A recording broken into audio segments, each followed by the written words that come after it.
ပိန်းကတော့ရွှေပြည်သားမှာရှိတဲ့ခုခံလာတွေကိုပေါ့နော်ကမ်ပိန်းနဲ့မှာပူးပေါင်းပါဝင်ဖို့လုပ်တာရဲ့စက်ရုံအလုပ်သမားတွေကို healthy food လေးတွေပေါ့နော်ဈေးတက်နဲ့စားနိုင်ဖို့အတွက်စီစဉ်ပေးတဲ့အစီအစဉ်ပေါ့နော်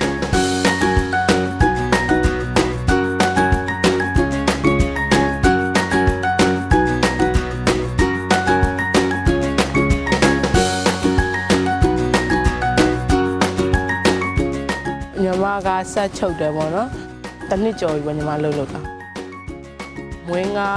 ကိုစားလို့ရှိရင်မွေးငါထဲမှာဘာအကျိုးအာနိသင်တွေရှိတယ်။အာဟာရနဲ့ပတ်သက်တာတွေလည်းသိရတော့ပြောဖို့ကောင်းတယ်။ ကလေးတွေကိုတယောက်ကိုမုတ်ဖို့200 300ပေးလို့300နံမုတ်စားလို့မရဘူးအပြင်မှာဒါပေမဲ့ကျမမုတ်တပွဲကို900ရောင်းတယ်ဒါပေမဲ့300နဲ့လည်းကျမရောင်းပေးတယ်ကလေးတွေလည်းအာဟာရပြည့်အောင်သူတို့လည်းဘိုက်ဝအောင်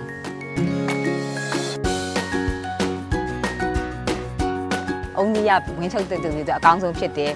နှမ်းဆိုရင်သွားနဲ့ကတွင်းကိုကောင်းမွန်တဲ့ဈေးတဲ့ဆိုအဲ့လားလေးတွေပုံအများကြီးတိလာရတယ်ပေါ့နော်ဒါကိုတော့အရင်တော့အဲ့ဒါမသွေးမိဘူးရောင်းတာကြာပြီပေါ့နော်ဟိုဒါလေးကဘူးသူကအများကြီးရခဲ့ပါ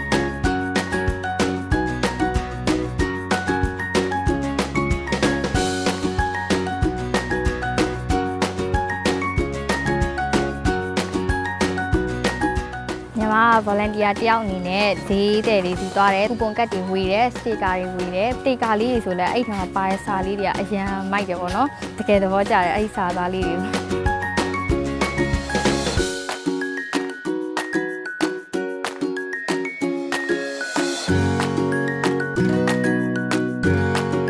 သမီးအကြီးမလေးကလည်းမုတ်တီကြိုက်တယ်ပေါ့ဒုတ်ထိုးတွေပါစားတတ်တယ်ပေါ့အားကြောင့်မို့စားကြည့်တိုင်းမှာသွားစားဖြစ်ပါတယ်ရှစ်ကျင်ပြည့်အောင်စားပါတယ်ရှစ်ကျင်ပြည့်ရင်တစ်ကျင်ဖရီးရပါတယ်စားလို့လည်းအဆင်ပြေပါတယ်တန်တန်ရှင်းရှင်းရှိပါတယ်